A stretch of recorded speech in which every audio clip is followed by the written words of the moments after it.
We'll get started in about 20 seconds, folks.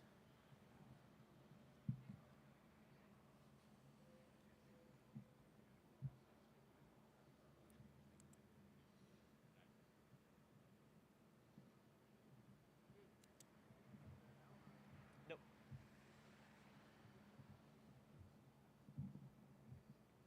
It's good on your end? Good.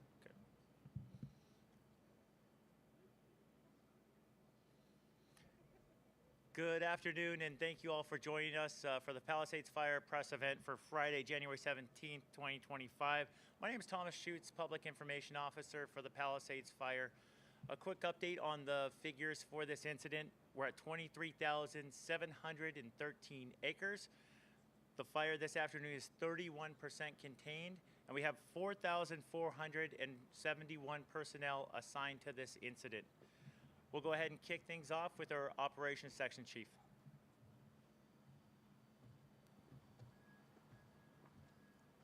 Good afternoon, Gabriel Troll, Operations Section Chief for the Palisades incident.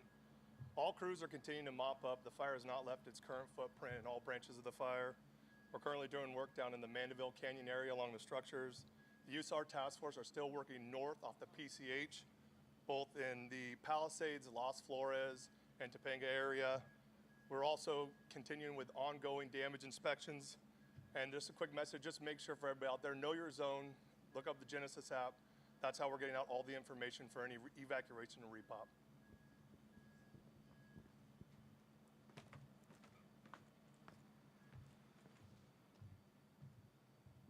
Next up, our incident meteorologist.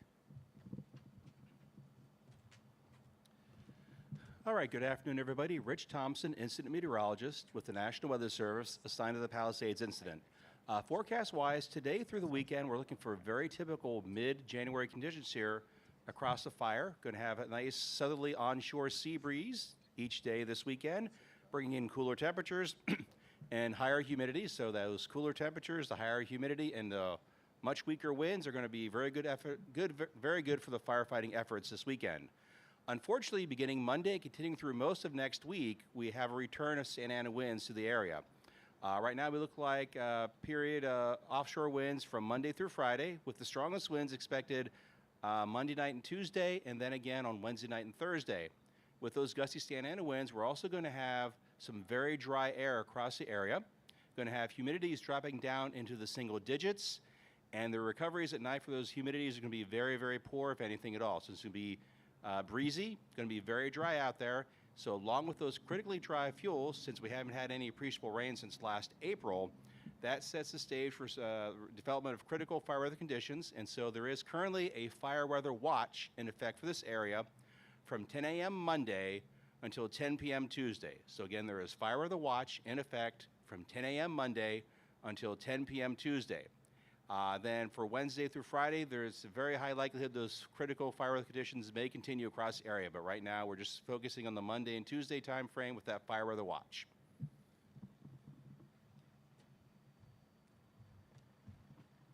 I'd now like to invite all the speakers up to the stage.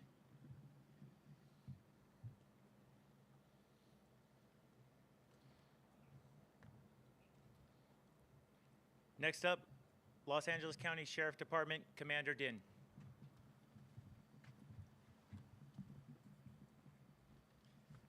Hello.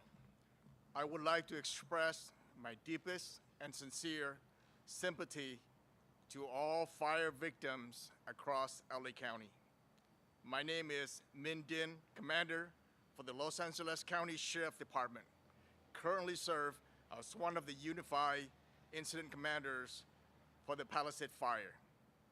We have more than 300 personnel from the Sheriff Department, including the search and rescue team, our National Guards members. We are working on the ground to support the range of critical operation. Additionally, the California Highway Patrol has deployed more than 24 officers and 5 supervisors today to assist us with our efforts. These efforts including looter suppression, roving security patrols, road closures, and humanitarian efforts. We currently have made 17 arrests related to this fire. would involve lootings, unauthorized entry into the emergency area, impersonating a firefighter, as well as possession of weapons, illegal narcotics, and other charges. Sadly, as of this afternoon, we have 6 confirmed fatalities within the LASD jurisdiction due to the fire. We work collaboratively with LA County Fire Department, Urban Search and Rescue Team, and all the agency. We are conducting ongoing searches and rescue operation in the impacted areas.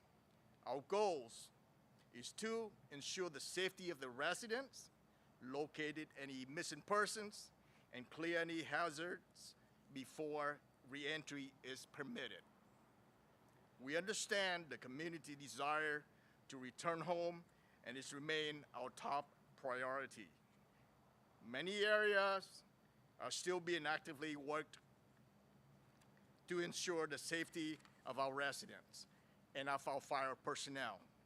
Additionally, significant road damage, debris, and hazardous conditions are present in the burn area, further complicating safe entry. LA County Sheriff Department has announced an update for repopulation of impacted communities by the Palisades fire effectively 12 p.m. today, Friday, January 17, 2025. You live in this area and have been given permission to return to your home. Please have proof of residency to avoid any further delay in your re-entry. We ask that you are returning to your home. Please stay vigilant and report any suspicious activities that you may encounter. All the road closure and evacuation area for the Palisades fire remain in effect. For up-to-date information on evacuation zones, please visit protect.genesis.com. I will provide you with the phonetic spelling of this. PROTECT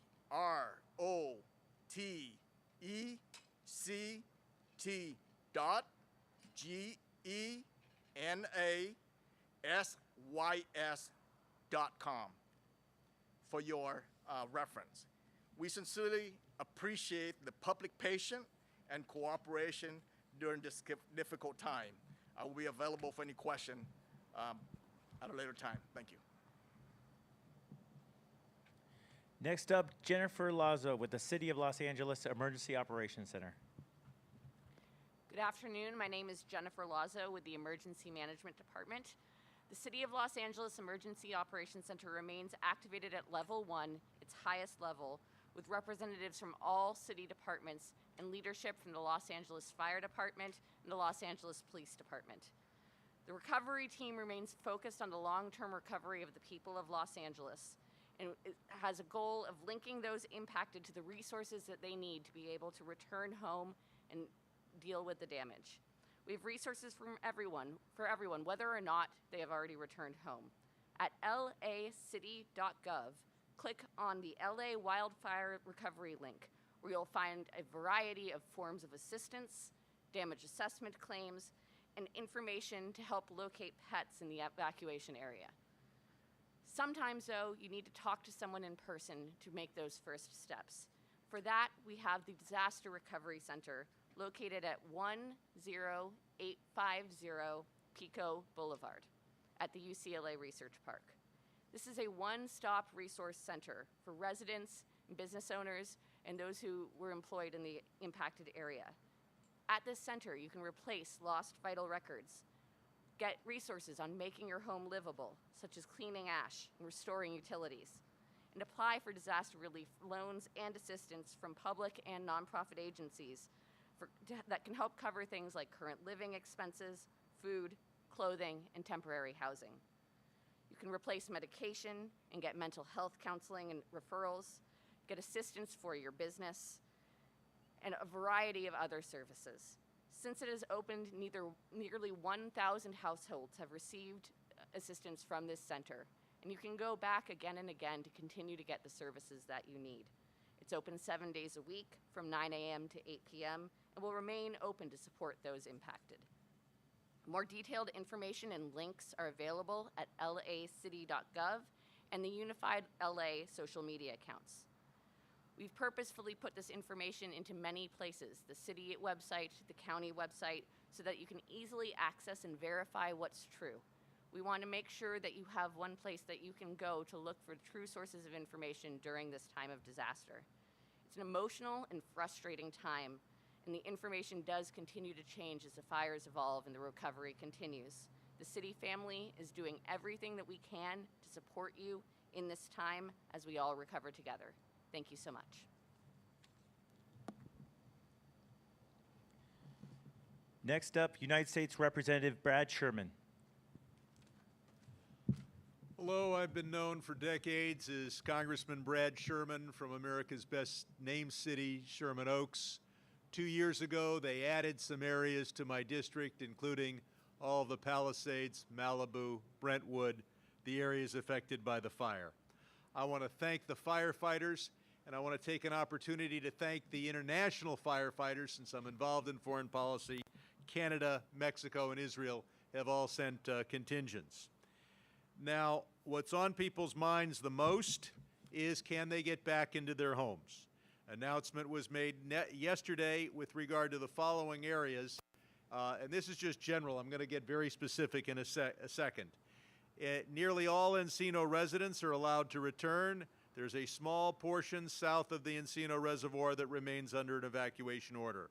Brentwood, all the areas east of Canyonback Road, which then turns into North Kentner, are opening to residents. There's a small portion east of North Kentner that remains under order, but there are only about 4 houses in that area. Woodland Hills, anything north of Entronto Drive or north of Topanga Canyon Boulevard, when it becomes a kind of curves and becomes an east-west street, is opening. Topanga area, anything north of Topanga Skyline Drive is opening to residents. And when I say it's opening, I'm talking only to residents now. Others may not be allowed in. Finally, Calabasas, north of Mulholland, is opening to residents. But what you should do, and this is going to change from time to time, a lot of people are anxious. When can I get in? You go to the website. Others have said that website. It's Genesis with an unusual spelling, protect.genesis.com. But when you look at that screen, you may be confused. There are all kinds of flashing lights that are going to say evacuation and warning. But what you need to do, if you can come here just a little closer, is you look at the left-hand side of the screen, you look for the word reason, and you read the next sentence. So in this example, it says open to residents. Don't be confused by the rest of the map. Put in your address and look at the word reason and read that sentence. That will tell you whether you can get back in. It will also tell you whether you can have guests. Now, let's go on to the next. If you can't get in, you're going to want to check on your home by looking at the website at the bottom here, recovery.lacounty.gov/Palisades You can put in your address and get a report from the inspectors that have looked at most of the homes out there and see what shape your property is in. You're, of course, concerned about the security. I've been up there. The security is good. If you have a safe deposit box, the California Bankers Association tells me that it's their understanding that those safe deposit boxes at all the various branch banks have survived, and the National Guard has somebody looking at each one of those. So I know a lot of people are very concerned about their safe deposit boxes. If you want to check on your pet, you call 213-270-8155, and Animal Resources will come, get your keys, and go look at your pet. Postal issues. You want to arrange to have your mail forwarded unless you're going to be returning to your home very soon. You can do that at any post office. If your mail cannot be delivered, it's at your post office. Malibu Post Office is open. Palisades Post Office, go to Rancho Park. Topanga Post Office, go to Santa Monica Post Office. passports. They're opening up in Westwood at the Federal Building on Tuesday, by appointment only. If you have an urgent need to travel, call us, Congressman Brad Sherman, 818-501-9200. We have the Disaster Resource Center at what used to be called the West Side Pavilion. That's at 1050 West Pico. It's open from 9 a.m. to 8 p.m. A lot of hours. The DMV is there, so if you need, if you need ID, it's a lot easier to deal with the Department of Motor Vehicles than to deal with the State Department and get a passport. If you want to know about dealing with your insurance company, I've got some guidance at bradsherman.house.gov. Taxation. A lot of people concerned about property taxation that have lived in the Palisades for a long time. Under Prop 13, they have a low valuation on their property for property tax purposes.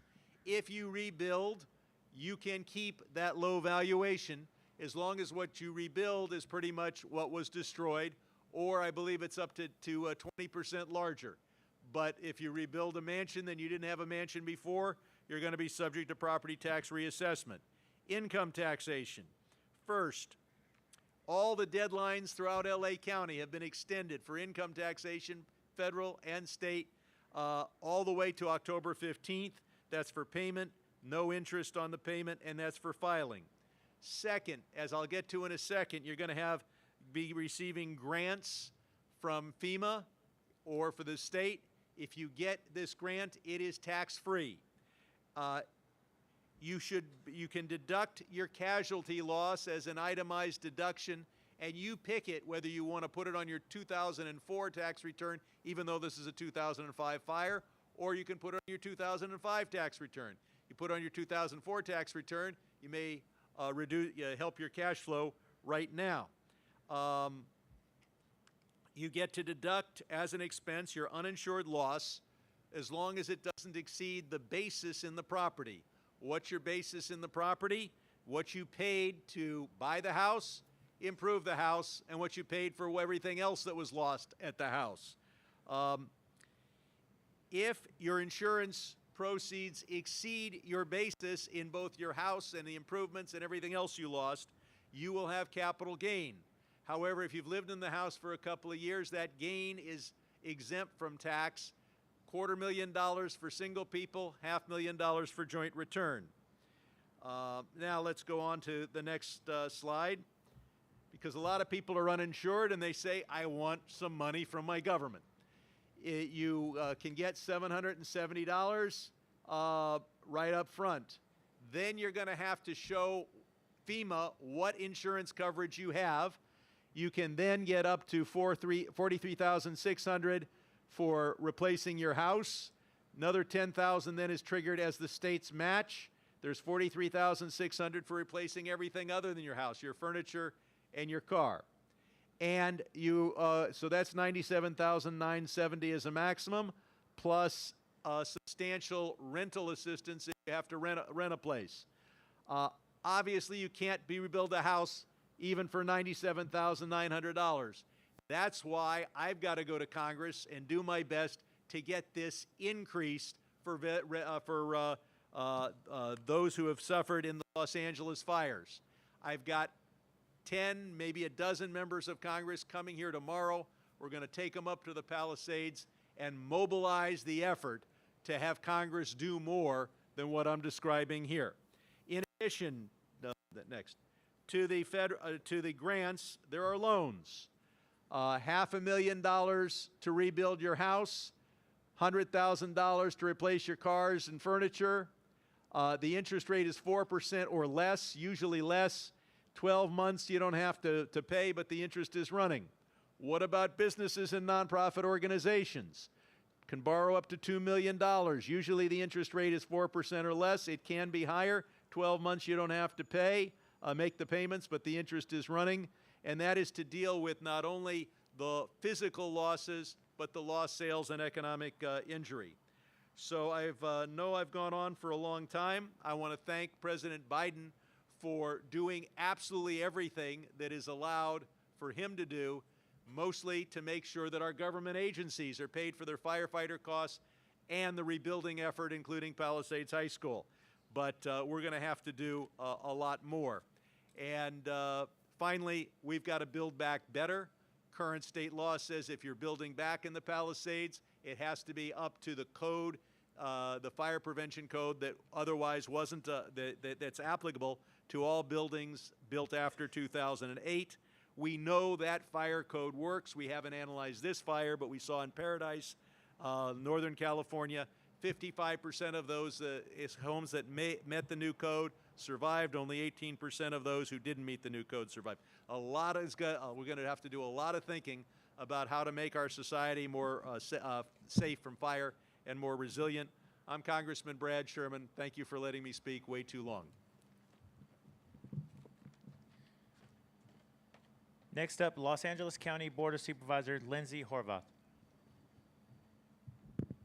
Thank you very much. Our focus in this moment is keeping people safe while we repopulate the evacuated areas and providing clear communication on who can come back and when. We're prioritizing access to residents' homes that survived the fire to allow time for the EPA and relevant agencies, including utilities, to do their cleanup work. This work is extensive, it is complicated, and it is essential. Understand this is not returning to normal. You may or may not have water access, power, or gas. Utility infrastructure is damaged throughout the fire-impacted region, and time is needed to effectively address all of these issues. When you return, be prepared to arrive with an N95 mask. Airborne toxins remain in these areas, and your health and your safety are critical. Be prepared to show ID or proof of residency. This is why our disaster recovery centers are helpful centers to provide you with that documentation if you do not already have it. You can coordinate with our sheriff and National Guard to ensure resident access is smooth in these allowed areas. We are coordinating with them so they can communicate with you. Our impacted community members deserve safe and swift access to their property. That is our goal. We will be here in our 3rd District office to walk with you every step of the way. There are many steps.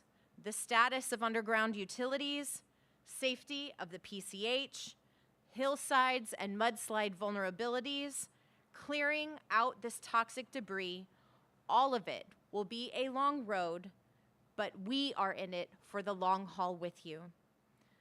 We've heard concern expressed that when the cameras go away, people will not be there.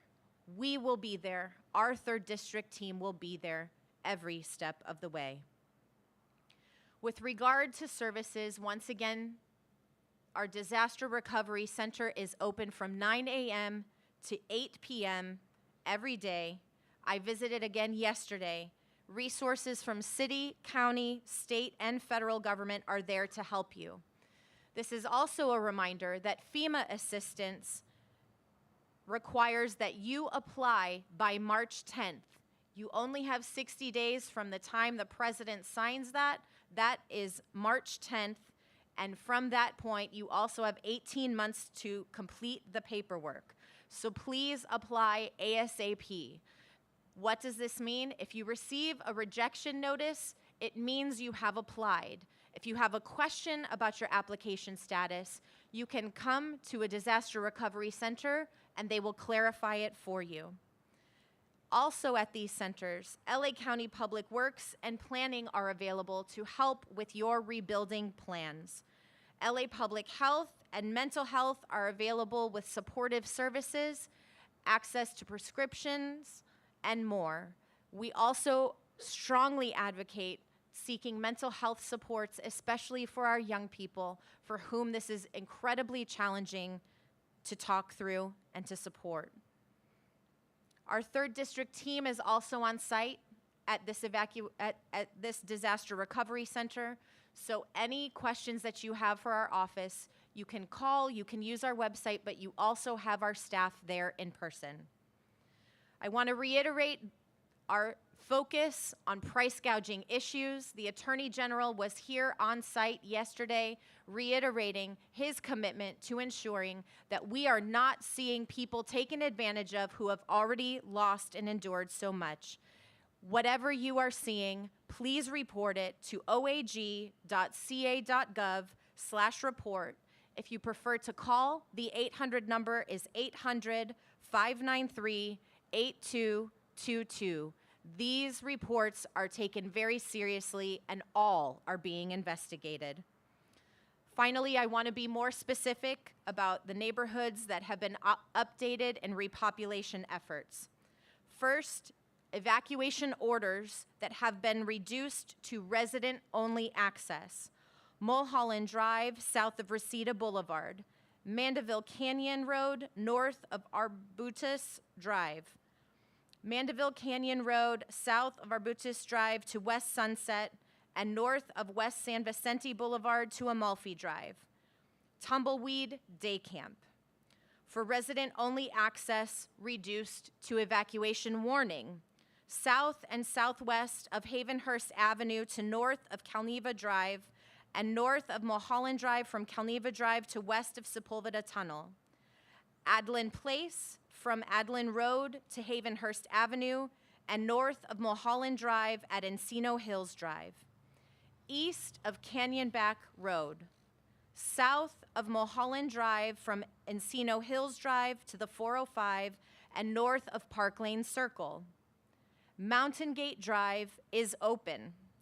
Promontory Road to Mount St. Mary's Fire Road. Mission Canyon Open Space. And finally, the evacuation warning has been reduced to normal condition. South of Mulholland Drive to north of Olmus Drive. South of Ventura Boulevard from Louise Avenue to Havenhurst Avenue, and south to Adlin Road. East of the 405 to west of Saugus Avenue, and south of Greenleaf Street to Mulholland Drive. South of Cassiano Road at Mulholland Drive to Bel Air Crest Road at the 405. East of the 405 from north of West Sunset Boulevard to north Sepulveda Boulevard at the on-ramp. South of Ventura Boulevard to north of Valley Vista Boulevard, and east of Havenhurst Avenue to the 405. South of Mulholland Drive to north of Shallon Road, south of Woodvale Road and Valley Vista Boulevard to north of Mulholland Drive and Sepulveda Boulevard. Thank you for your patience and your cooperation, and once again, thank you to all those on the front lines working to keep us safe. Thank you to all our presenters. We'd now like to open it up to our media partners. If you have a question, raise your hand. My partner, Andy Van Skyver, will bring you a mic. Say your name, your question. We'll find the best person to answer it. I'm right behind you with the mic. Any questions? Amy Powell from ABC7, and forgive me if you addressed some of this right at the beginning, but is there a timetable in terms of for the people who are not being allowed to repopulate, whether it's going to be either days or weeks for them?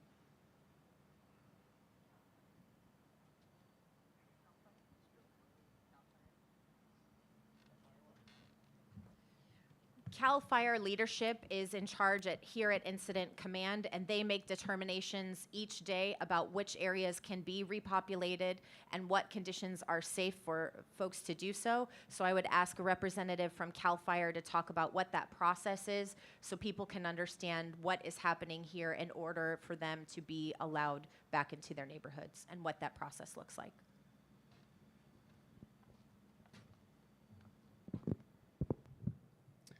I'm Justin McComb. I'm one of the incident commanders for the Unified Incident Command Group.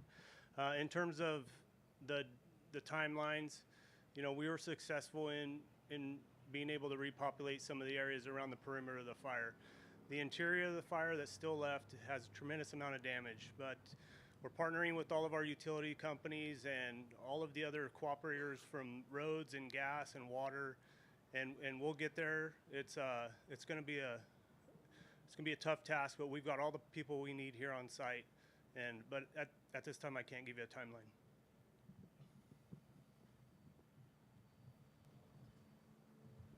Couple of things. EPA has been given a major grant by FEMA to come out here. There's going to be a ton of work for them to do to make sure the area is safe from toxic chemicals, whether it be household cleaners, whether it be building supplies, whether it be gardening supplies, etc. Second, FEMA does provide substantial aid to pay for temporary housing that can last for a very long time, years. And go to the FEMA site and apply there. But I know people are so anxious to get back into their homes. Those who are actually within the fire perimeter are going to have to wait a while. Any additional questions?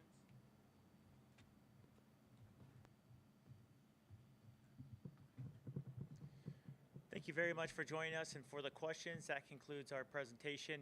A reminder that we do have a virtual community meeting tonight at 6:30. Link is available on the Palisades Fire website, fire.ca.gov, and click on Palisades Fire. You'll see the link there for the YouTube link tonight at 6:30 virtual community meeting and through the weekend as well. Thank you.